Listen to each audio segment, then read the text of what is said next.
What's going on, everyone? Thanks so much for tuning in to another episode of the Ducks Dish podcast. I'm your host, Max Torres with ScoopDuck on 3, coming to you on a Tuesday, October 22nd, 2024. Plenty to talk about as Oregon is number 1 in the AP poll for the first time since 2012. Ducks will return home to Autzen Stadium for a game against the Illinois Fighting Illini this weekend. And joining me to break it all down is Justin Hopkins, ScoopDuck owner and publisher. J Hop, how we doing? Good, yeah. Kind of nice, I guess, to be back on a normal schedule with a Saturday game and getting ready for that. And it's a home game, so we both know that means there will likely be at least a few recruits on campus this weekend for Oregon. Zaire Addison, the big 4-star commit for Oregon offensive line commit, already tweeted he was coming. So I can't imagine he's going to be the only one coming to town. No doubt, no doubt, and we're going to be talking plenty of recruiting on today's episode of the podcast. So make sure you guys stay tuned the whole episode to get the very latest there, because there is so much to talk about. Justin, we kind of talked about it last episode, I think, but on a board we've certainly talked about it. Seems like silly season, if it's not already here, it is getting very, very close. And of course, silly season is the flips, the transfer portal, the coaching carousel, decommitments, all of that and more. And it's going to give us plenty to talk about. So that's going to be a fun discussion as always. So why don't we start off here, Justin? Oregon, like it says there on the bottom at the ticker, number 1 in the AP poll for the first time since 2012. You knew Dan Lanning was going to be asked about it, and you probably knew what his response was going to be, quote unquote, who cares? That was all he had to say. But wow, what an accomplishment for the Ducks here and Dan Lanning as they get to the perceived top of the sport for the first time since 2012. And then also, I think it just speaks to the work that they've done since Lanning took over.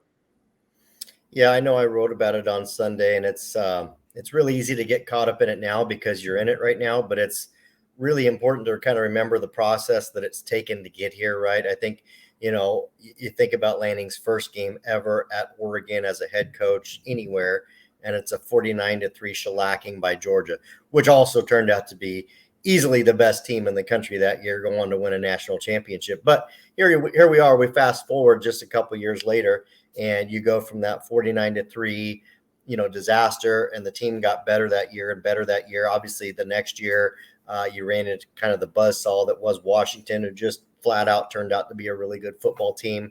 I know it's a rival, and I know that those losses suck, but you got to tip the cap, man. They had some offensive firepower that rivaled pretty much anyone out there. And here we are, year 3, the year 3 product, obviously 7-0, obviously number 1 in the country.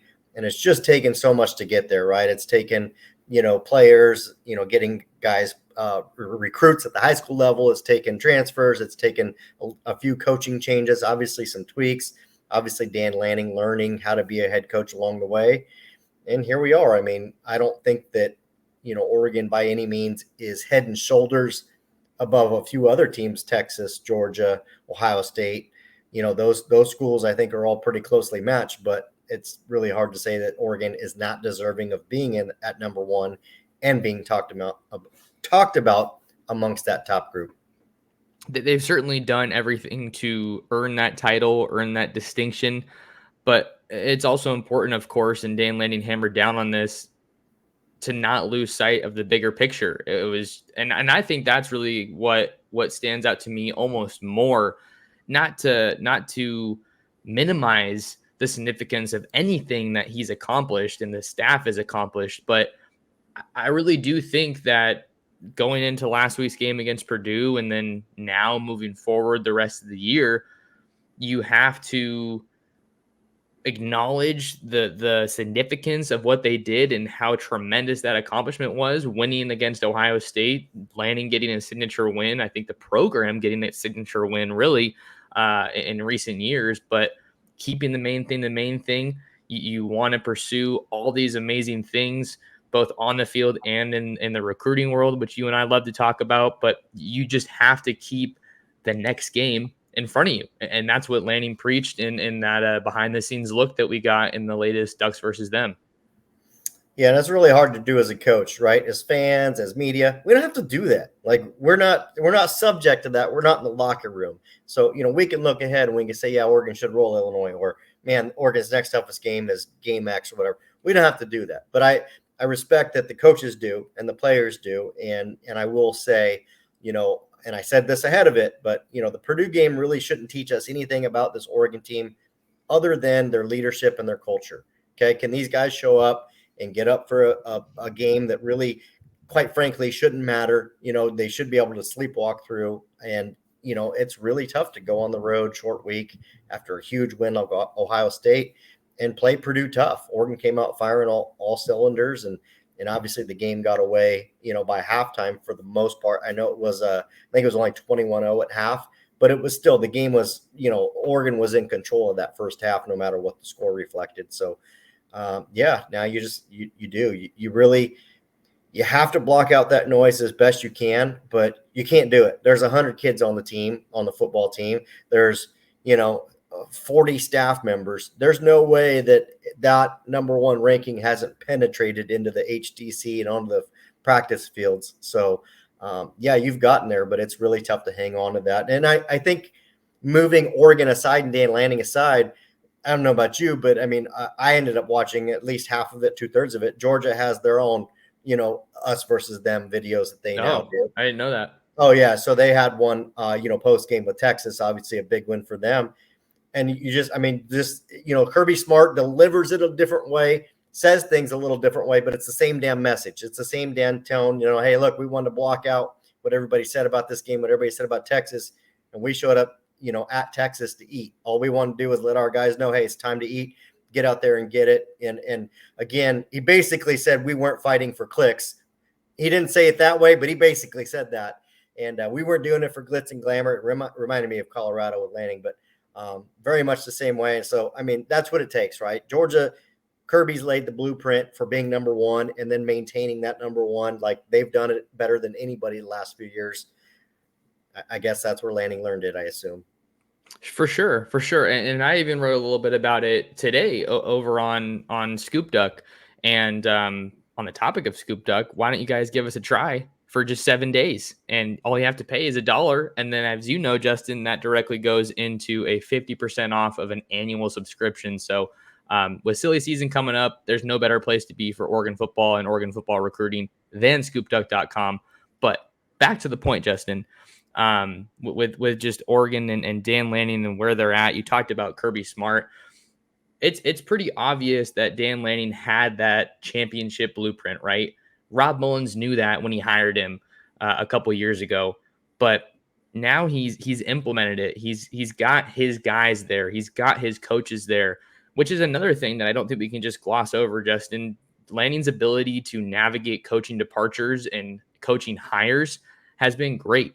And I think that is something that really separates the good coaches from the great coaches, because with Oregon wanting to get to, big things, a national championship, a playoff, whatever you want to call it, you can't really afford to have a hire that misses or doesn't hit or doesn't gel with your staff. And he has done a tremendous job of navigating that. And I think that's worth a mention as well with the roster attrition or the roster builds as well. You really have to navigate, can we afford to lose this guy, or is this someone we really need to make sure comes back? And that's a huge part of it. So it's Oregon's just they're red hot right now. And I don't know if we want to get too far ahead of ourselves, but the schedule, it definitely looks like it's favorable for Oregon, because the biggest game that we kind of had our eyes on before the season was that road trip to Ann Arbor, which could still be a game that comes with its challenges, but Michigan looks nothing like they did a year ago. No, and you're right. I mean, to your initial point, coaching hires are paramount. I mean, they've got to be nailed. Like you said, there's got to be chemistry. They've all got to buy in. Same for the transfer portal guys, right? You bring in a Dylan Gabriel and Evan Stewart, and now we're seeing that blossom. But if you think about it, these guys have never thrown passes to each other prior to this year. So it's important for them to be able to develop a chemistry with one another. So all those things are incredibly important. And I mean, the hard part is now, if you're Oregon, you're going to be favored by double digits probably every game moving forward, including the Michigan game, including Washington. That's saying that Oregon's at least a 10-point or more favorite. That's probably pretty fair. And, do I think Oregon goes in and walks all over Michigan?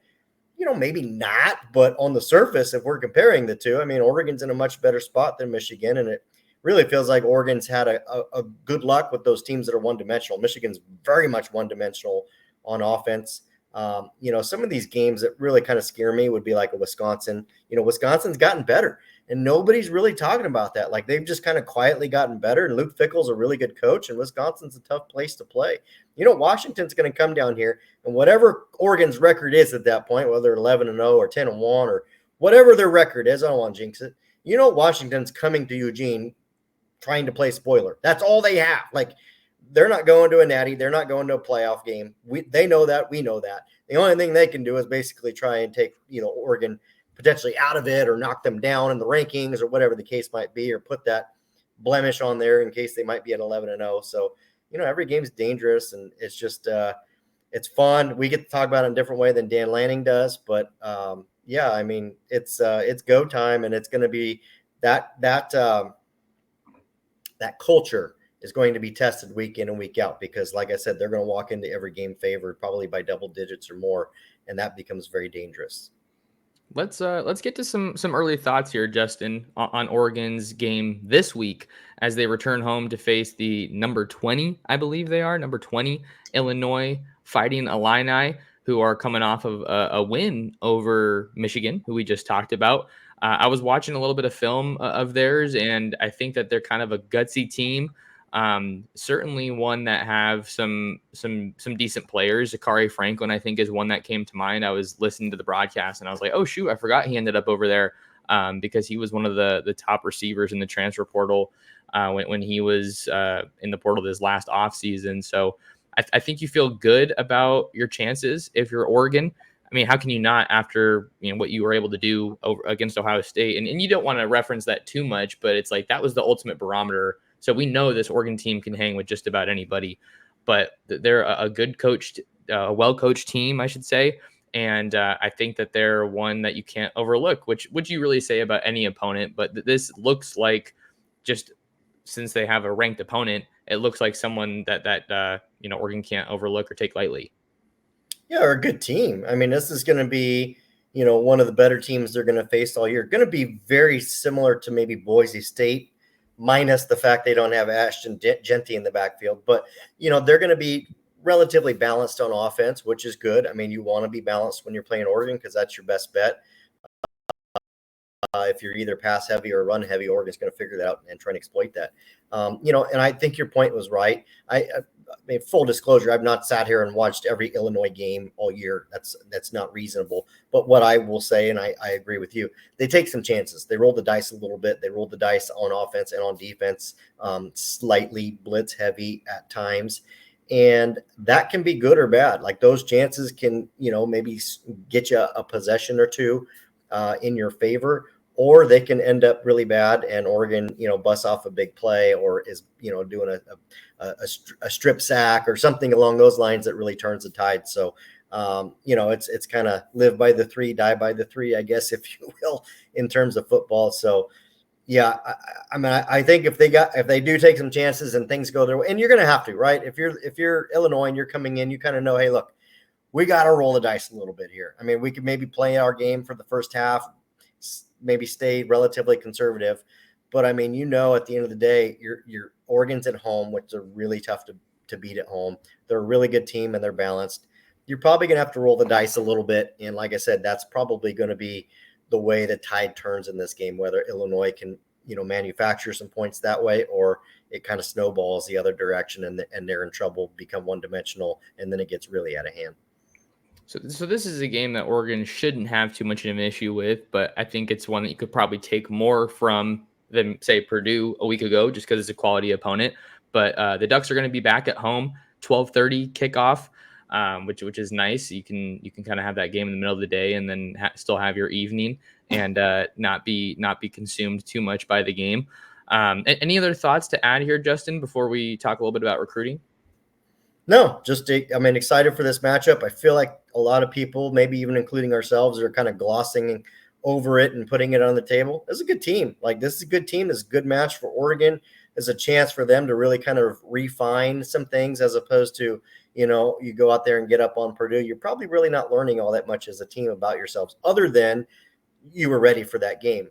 This one you're gonna have to play sound on defense. You can't miss tackles, can't turn over the ball. Dylan Gabriel can't turn over the ball in the red zone. So this is a quality opponent, and I just think that there's not a ton left on the schedule for Oregon. So hopefully they are focused and are not paying attention to that number one ranking, and hopefully we can just see them play a fairly clean game and get ahead early, and maybe see some of the backups if we're lucky. Yeah, and if you're lucky, you'll head on over to Ranchito Grill. Give a quick shout out to one of our sponsors here on the Ducks Dish podcast. I'm not sure what your guys' dinner plans are today, but head on over to Ranchito at 1537 Mohawk Boulevard in Springfield. You got to try out their homemade tortillas. They got great food, a great environment, and they will take care of you. Say what's up to my guy Ruben and let him know that Max Torres sent you. Back with you here on the Ducks Dish podcast, Max Torres and Justin Hopkins of ScoopDuck on 3, Tuesday morning, Tuesday afternoon, depending on when you're listening to this. And we got some recruiting to get into, Justin, as we got some huge news or development on Monday, as Oregon was predicted to land the number one player in the updated 2026 on 300 rankings. And that, of course, is Baltimore, Maryland, St. Francis Academy edge Zion Elely. And that prediction came from Steve Wiltfong, so certainly one of the top names in the industry, a guy that I have tremendous respect for and has been recruiting for quite a while. And this is a huge development because he's a top player in the country. Oregon has the number one class in the country, and he was in Eugene not too long ago for that win over Michigan State. What was your reaction to this development, Justin? I think the way I felt about Elely is that Oregon, if they haven't been the leader, they've been top two for quite some time. I know the recent visit really pushed Oregon up into that section. I'm love and respect Steve Wiltfong. Great. Make the prediction. I think basically that signals that Oregon is the leader, and he feels like Oregon is the leader at this time. And that's great. That's a great development. That's a great thing to have. But I don't think this is a recruit that's close to making a decision. I also am a little hesitant because this is the number one recruit in the country, and it's not like he lives in LA, right? He lives 2,500, 3,000 miles away from Eugene, Oregon. So I would say take the excitement, be excited about it. It's great. It's a great development. It's a great thing for Oregon. But also, don't hesitate to maybe take it with a slight grain of salt, right? I mean, I don't think he's close to making a decision. A lot can happen. We know that with NIL, with all kinds of things. I think Oregon's in a great spot. They need to continue doing whatever they've been doing, and they're going the right direction. I guess I'm just kind of maybe being the Debbie Downer a little bit, saying, hey, pump the brakes just a little bit, folks. Everything on recruiting is looking great. Oregon's looking great in 25 and 26. This is a great development. But maybe let's not get our head over our skis, if you will, and just kind of hope that Oregon can maintain here. My bad, I was muted for a sec. With 2026 prospects, Justin, it's important to note that the timeline is a little bit slower just with where we're at right now, right? A lot of these guys aren't going to be signing come December like these top 2025 prospects are. But that being said, the 2026 class is coming into focus now. It's going to become a much more dominant piece of the discussion around the recruiting world, because once those letters are signed in December, Justin, we are on to 2026. I mean, and that's why I'm kind of trying to get a head start on a lot of these recruits and get the interviews, get the contacts, all of that stuff. So I think that this is a good development. Like you said, it's not like anything is imminent right now. It makes sense that Oregon would be buzzing for him. They're the number one team in the country, have the number one class. He's taken a couple of recent visits there. Also was on campus for Saturday Night Live, and then got to see a great defensive performance against Michigan State when he was on campus. So I know he was at Maryland over the weekend for their 1-point win over USC, but that was a huge win for the Terps. I was watching that game. I clicked off of it to a different game, and then I clicked back just to check, see what the final was, and they still had the ball, and then they ended up winning that one, of course. So Oregon is obviously red hot, while things are looking really, I don't know, what word would you use to describe how things are looking at in Los Angeles right now? Dire. They're trending down. How about that? Oregon's trending up. LA, USC is trending down. So yeah, that's how I would say it. And to just connect the two here a little bit, Zion Eley's an edge rusher. We're talking about USC. I think another name you have to watch here is Hayden Lowe from Oaks Christian. He's committed to SC, and that's a guy that Oregon has been recruiting for quite a while now. Haven't gotten him on campus in a while, but I think that that's someone who could for sure pop up, and I wouldn't be surprised at all because of the distance that you don't have to overcome compared to a guy like Zion Eley. So I like Oregon's position with Zion Eley. I'm going to have to do some more digging to see where that one kind of lies and if I'm ready to put a prediction in. But you love where you're at if you're Oregon. And I think that the last thing I'll add there, the body of work is speaking for itself, and it's becoming louder and louder in Oregon's favor, Justin. Sure, you can look at a guy like Kayvon Thibodeau, who was a first-round draft pick, and he went to Oregon, also was a number one recruit coming out of high school, but that was under the Cristobal era. Now Lanning has guys that he's worked with that he can point to, and they're in Eugene. It's not, oh, look at what he did at that on that Georgia defense. It's look at how he kind of, I don't know, resurrected might be a stretch with Jordan Birch, but he is getting the most out of Jordan Birch, who we hope to see return to the field sooner rather than later, way more than he did in Columbia, what he did at South Carolina. And you have Mateo Uyunglele, you have Tatum Tuioti.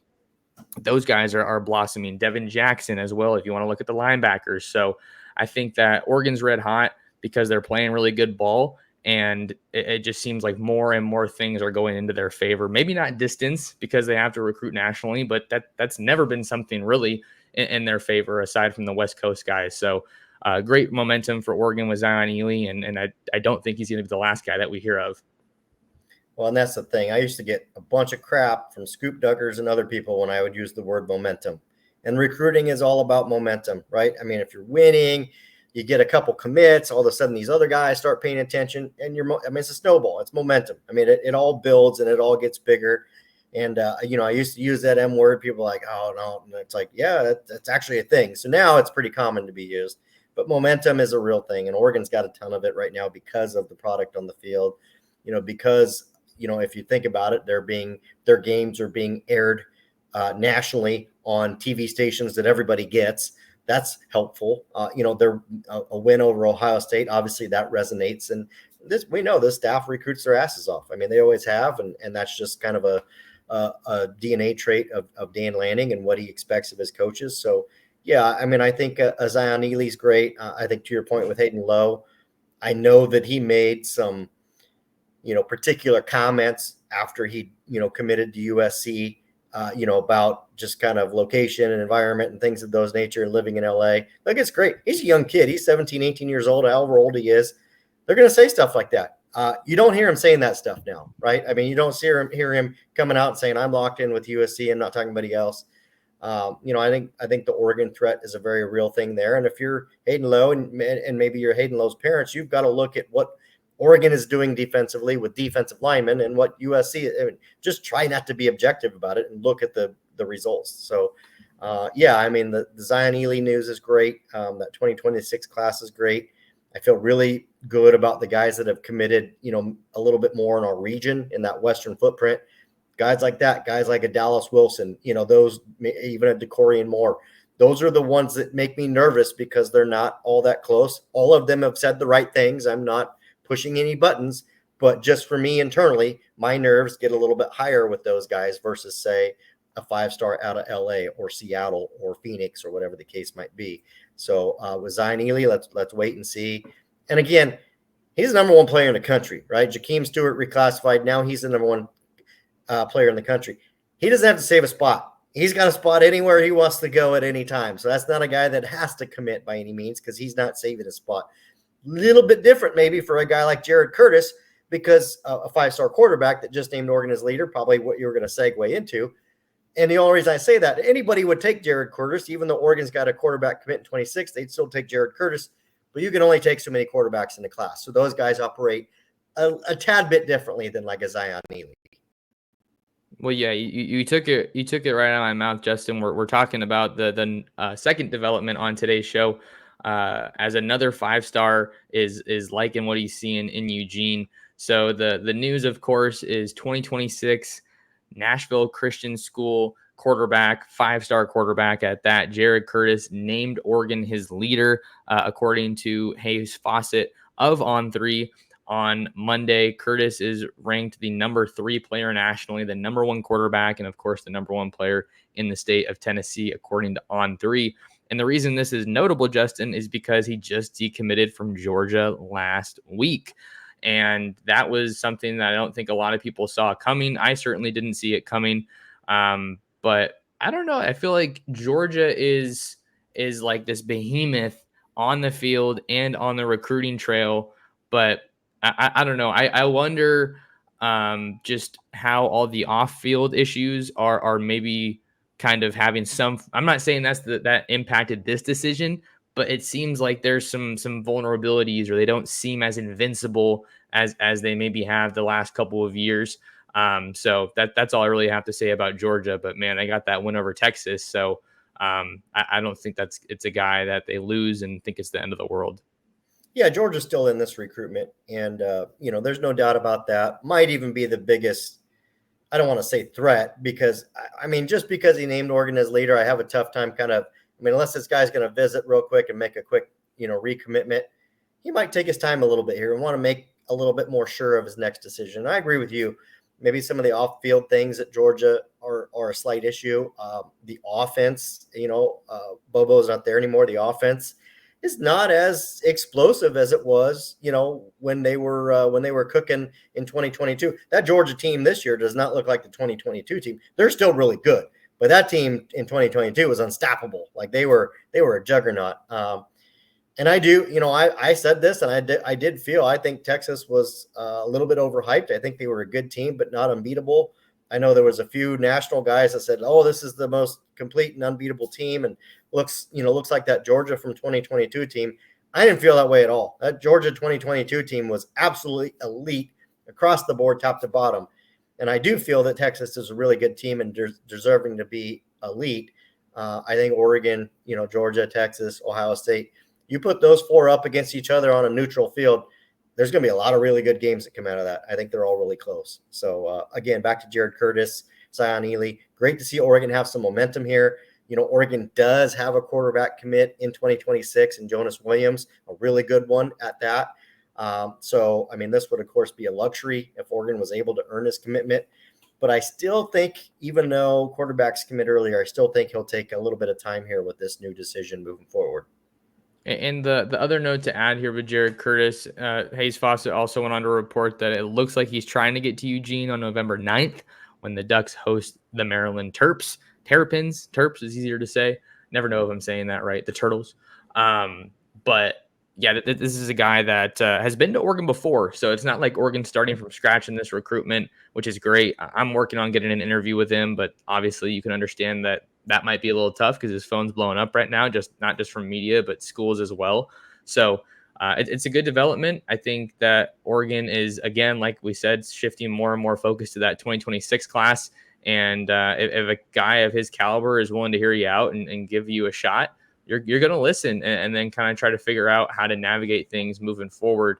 So another strong development for Oregon. This is the kind of thing that happens when you're the number 1 team in the country and people are seeing what you're doing, seeing what you're building. If you're Dan Lanning, Bo Nix is also, maybe he's not playing tremendously in the NFL, but he's winning in the NFL and people are watching that. So I think that Oregon's red hot right now.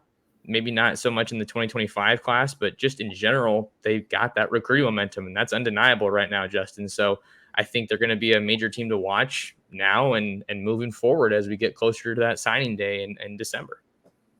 Well, and the interesting thing that you could spend a long time on it, and there's so many variables, but quarterback is the most important position on the field, college or NFL. It just is. There's no way around it. And, Oregon has, if you're looking at a 2026 here, Oregon has the ability to present, maybe a unique option in the fact that, hey, look, yeah, we've got a couple younger guys. We don't necessarily know exactly what will all go on there. Yes, we have Dante Moore, which most assume is the heir apparent to Dylan Gabriel, still an unknown. But let's say it is Dante Moore. Maybe Dante Moore is the guy next year, comes out, lights it up, and has a terrific year at Oregon. Everybody would be excited about that. But the reality is that could potentially set him up for the draft, speaking of Dante Moore. So then you look at a 2026, like Jared Curtis, you say, hey, look, if that is the case, you'd be coming to Oregon basically competing for the starting job in our offense. Like that's the reality. Again, so many unknowns, so many what ifs, especially at that position. What I do love is that Oregon seems to have a plan in place to be prepared for that, whether it means adding a second 2025 quarterback in the cycle, whether it means taking two 2026s, obviously Jonas Williams, potentially Jared Curtis. We don't know, but they've got options, and that's a great problem to have. You always want to have options in the world of recruiting, Justin, and things can change at a moment's notice, which is why it's so important for you guys to be locked in with us over at ScoopDuck.com. Any final thoughts here, Justin, before we get out of here? No, excited for a big game, excited for a noon kickoff. Like you said, you can watch some of the afternoon games. I think it's a great test. Illinois is a great team. I think this will be a really good chance for Oregon to fine-tune some things and hopefully get a win. Love that recruiting's heating up. And you alluded to it at the very beginning of the show, okay? Silly season. It's already started. Oklahoma fired their offensive coordinator. There's been a couple other coaches already fired around the country. Silly season is going to start. There's going to be guys that decommit. There's going to be guys that get ready to jump in the portal, which opens in about a little over a month. A lot's going to go on. Max has got the front page up. If you're watching YouTube, we've got content not only on football, on recruiting, national guys, us doing our own interviews as well. Nobody brings it like we do. Max, me, Lyndon, Colin, our whole group brings you guys the best, and we hope that you can get the chance to subscribe. There you go. So make sure you guys head on over. 7 days, just $1 over at ScoopDuck. But that's going to do it for us on another great episode of the pod. If you guys want to find more of Justin, at JHopkinsSD on Twitter/X. You can find me anywhere at mtorres sports. Subscribe to the ScoopDuck on 3 YouTube channel and like the video. We've been seeing some great growth over there, and we really appreciate you guys supporting us and helping us get this thing growing and going. So, yeah, everyone have an awesome Tuesday, and thank you so much for tuning in to another episode of the Duck Dish Podcast.